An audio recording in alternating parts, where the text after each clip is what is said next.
Bonjour chers internautes de GFM.sn, nous avons le plaisir de recevoir aujourd'hui comme invité à votre émission 13 minutes pour convaincre, M. Abdoulaye Mamadou Guissé, président du comité d'organisation du Front pour la défense de la République, par ailleurs secrétaire général du parti MCS. Bonjour M. Guissé. Bonjour Aruna. M. Guissé, l'actualité politique d'aujourd'hui reste dominée par cette sortie que d'aucuns qualifient de malheureuse de l'ancien président de la République, Maître Abdoulaye Wade. Vous qui êtes son allié direct, alors comment vous appréciez cette sortie? Bon, je vous remercie Aruna de m'avoir donné l'opportunité de m'exprimer par rapport à l'actualité, mais aussi à la situation politique du Sénégal.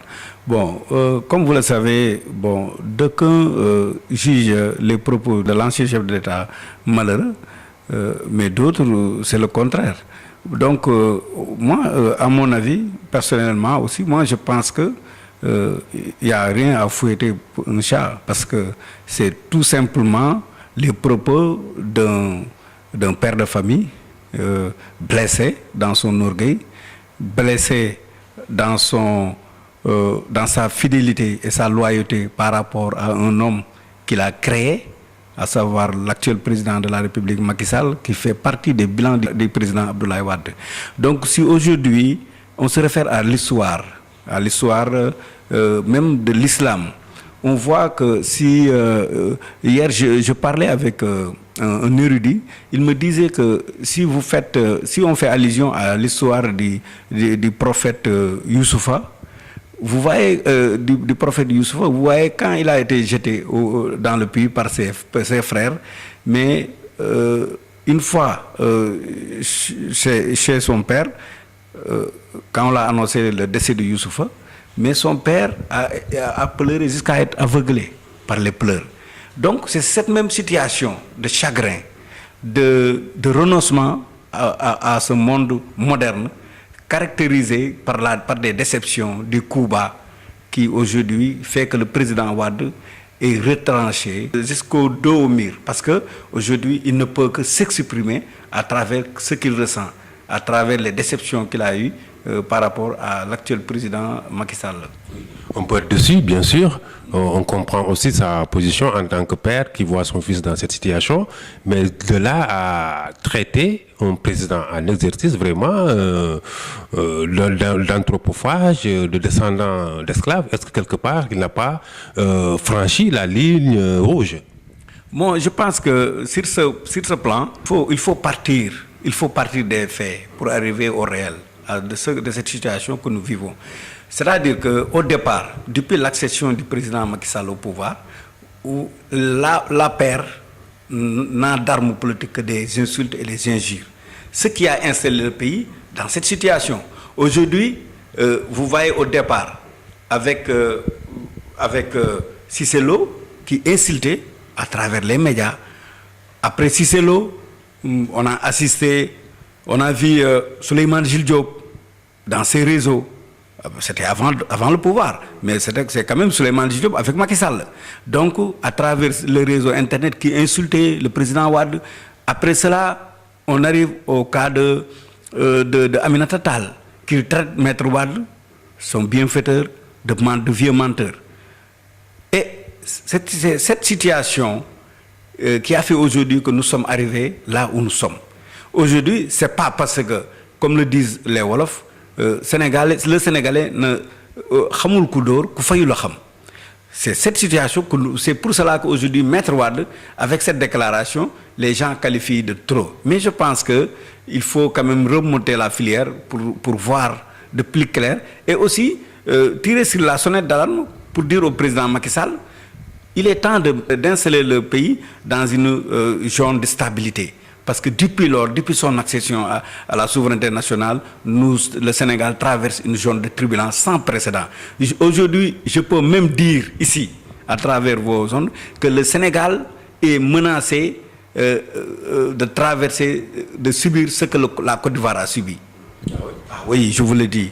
Bon, nous sommes assis sur une bombe à retardement. Et puis, d'ici le 23 mars prochain, vous en saurez davantage. Il est temps que le président de la République, lui-même le gardien de la Constitution, celui qui doit garantir la paix, la sécurité, la stabilité des Sénégalais, revoit sa copie et sache qu'il gouverne tous les Sénégalais. Mais il ne gouverne pas seulement une minorité, ou bien une ethnie, ou bien une famille. Vous êtes là en train de faire des menaces très graves. Est-ce à dire que vous allez appeler à un soulèvement populaire d'ici le 27-23 mars, date à laquelle le juge devait rendre le verdict sur le procès de Karim Wade? Non, moi je n'appelle pas à une insurrection, mais je tire sur la sonnette d'alarme. Je dis, si le président Macky Sall ne fait pas attention, ce qui est arrivé en Côte d'Ivoire, le pire nous arrivera ici au Sénégal. Parce que les rapports conflictuels entre le président Wade et le président Macky Sall peuvent se résumer en trois axes. Le premier axe, c'est un axe politique. Le deuxième, c'est un axe mystique. Le troisième, c'est un axe pouvoiriste. Et je m'explique. Pourquoi politique pour le premier axe? Macky Sall est arrivé en politique grâce à son mentor, le président Wade. Il a créé son parti avec une coalition hétérogène. Fourre-tout, il est arrivé au pouvoir. Aujourd'hui, il détient une majorité qui, à mon avis, ne reflète pas son pouvoir. Aujourd'hui, il a une majorité composée de gens venus de partout. Donc, sur le plan légitime, constitutionnellement, il est légitime, mais sur le plan populaire, Macky Sall n'est pas un président légitime.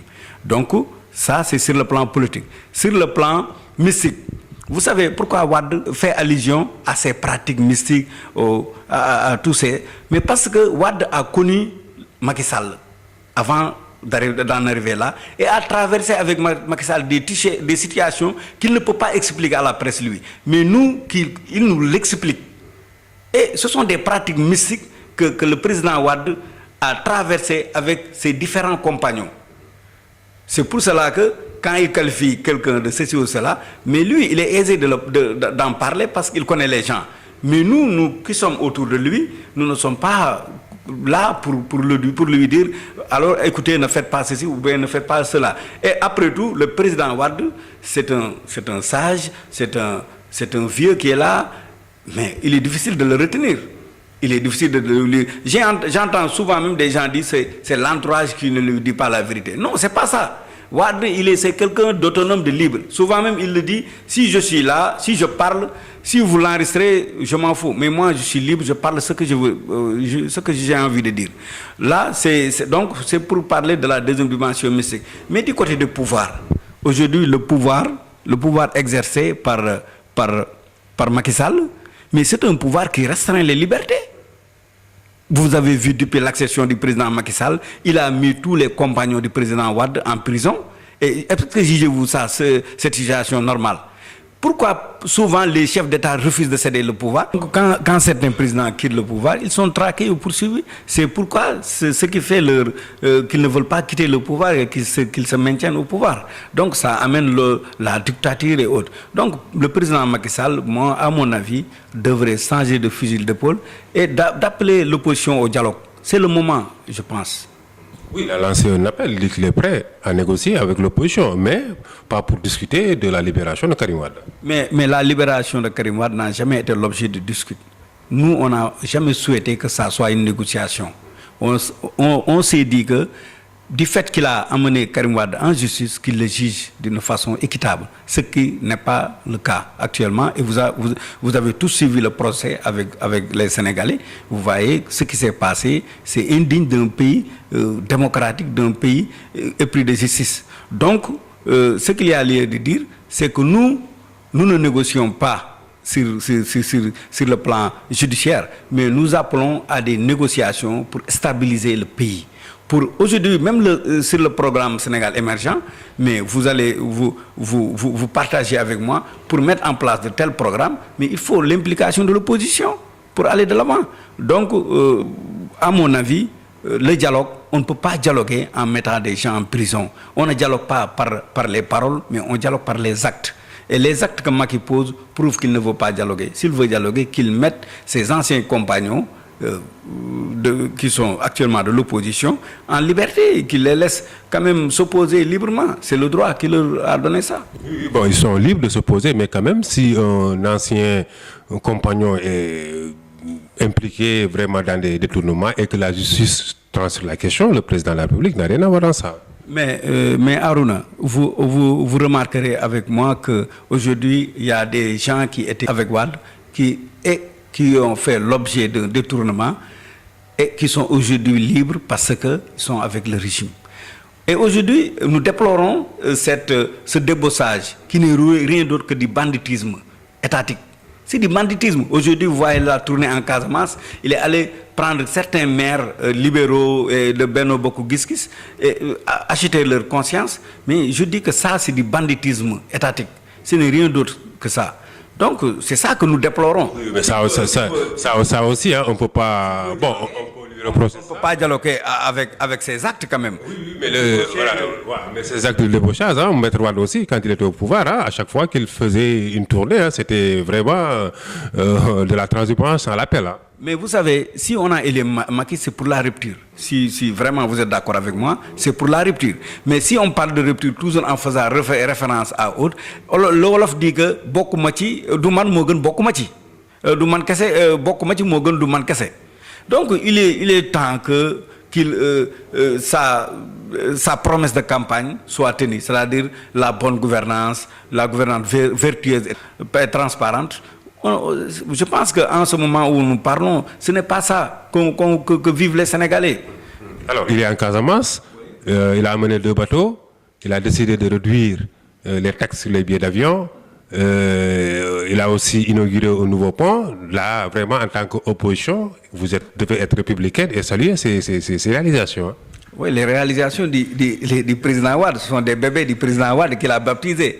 Et je pense qu'il serait plus élégant au baptême de ces bébés qu'il invite même le père, le progéniteur.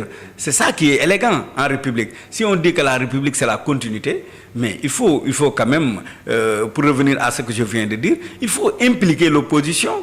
Bon, parce que demain il peut quitter, quelqu'un d'autre est président, il peut inaugurer ses réalisations, les réalisations du président Macky Sall. S'il aura le temps de le faire, parce qu'il a consacré tout son mandat à traquer, et ce que je trouve une perte de temps énorme. Alors, le front, ok, vos dernières manifestations ont été réprimées violemment. Alors, vous allez arrêter ou vous allez continuer à encore braver ces interviews? Non, vous savez, tant qu'il y aura de revendications, tant qu'il y aura de la nécessité de marcher ou de faire des sittings, nous le ferons. C'est un droit constitutionnel qui nous est conféré. Je pense, pourquoi le négocier ou bien pourquoi dire que, bon, écoutez, mais toujours il y aura des problèmes au Sénégal. L'opposition est là pour jouer son rôle. Nous sommes au temps de l'opposition. Nous ne sommes pas au temps du pouvoir. Nous sommes au temps de l'opposition. Donc, qu'ils nous laissent s'opposer. Je pense que c'est comme en électricité. C'est le plus et le moins qui donnent le courant. Donc, il faut quand même l'opposition pour que Macky puisse avoir de la lumière. Le 23 mars, la date fatidique, le procureur a requis 7 ans contre Karim Wade. Et si le juge suit le procureur dans sa réquisition, quelle serait votre réaction? Mais je vais vous faire une révélation. Vous savez que la CRI condamne Karim Wade de 100 ans ou 200 ans, ça nous est égal. Ça ne peut changer rien. Karim Wade sera, s'il désire être candidat en 2017, il le sera. Macky n'y pourra rien. Parce que les Sénégalais ne laisseront pas Macky Sall se présenter seul aux élections sans adversaire, quand même. Il pense que s'il condamne Karim Wade à 100 ans ou 200 ans, Karim Wade ne va pas se présenter. Mais je dis que ce sont les Sénégalais en 2017. Et Macky fait tout pour que les élections soient reportées en 2019 pour créer c'est-à-dire en condamnant Karim, mettre le Sénégal dans une situation d'instabilité. Ce que nous refusons, nous allons exiger que les élections aient lieu en 2017 et que Karim Wade, par A ou par B, sera candidat s'il le veut. S'il veut être candidat, il le sera. Macky ne pourra rien. Si Karim n'est pas candidat, Macky Sall ne sera pas candidat. Là, je vous le dis, et c'est comme ça. Merci, M. Guissé. Merci. Je rappelle qu'il était M. Abdoulaye Mamadou Guissé, président du parti MCS, et président du comité d'organisation du Front pour la défense de la République. Rendez-vous la semaine prochaine. Merci.